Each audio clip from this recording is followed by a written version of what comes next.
The Hollow Town. Chapter 1. The Last Bus Stop. The storm had been chasing them for hours. Rain lashed against the windows of the provincial bus, blurring the forest outside into streaks of grey.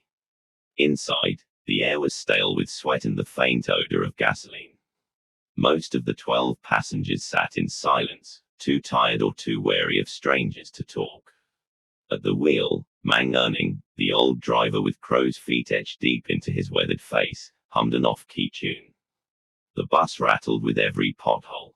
Lara, a college student clutching her backpack to her chest, tried to read by the dim light of her phone, but the signal was gone and the battery drained faster than she liked. Across the aisle, Marco, broad-shouldered and scarred, stared out the window like he was expecting something to leap from the woods. A cough broke the silence. Thomas, a well-dressed businessman, muttering curses under his breath about being late for a meeting. Meanwhile, Ella, a young nurse, pressed her palms together in nervous prayer. Then it happened. The engine coughed, sputtered, and died. The bus lurched to a stop in the middle of nowhere. Everyone jolted forward as the lights flickered and went out. What now? Thomas snapped, throwing his hands up. Mang Erning muttered, grabbed his flashlight, and stepped out into the rain. The beam cut through the fog, bouncing off a bent road sign.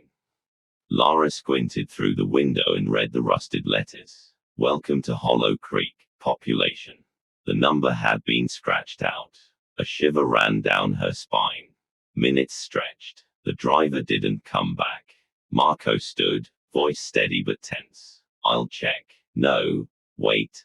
Lara started, but the others followed him out anyway, desperate for answers.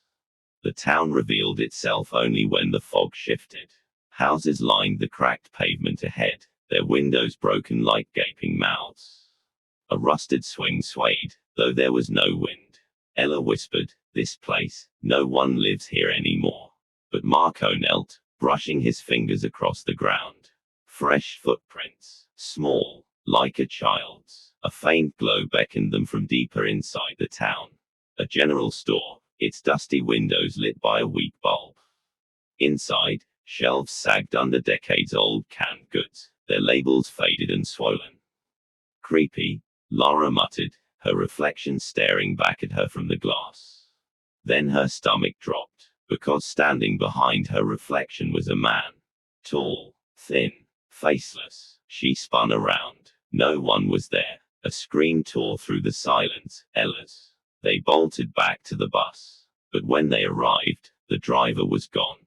His seat empty. The door flung wide open. His flashlight lay in the mud, still shining. Then came the sound. Children's laughter. High, playful, echoing from the shadows of the empty town. Marco drew his knife. Stay together. The group stumbled toward the church steeple rising over the ruined rooftops. Its doors groaned as they pushed them open. Inside, dust blanketed everything. Wooden pews faced a cracked altar.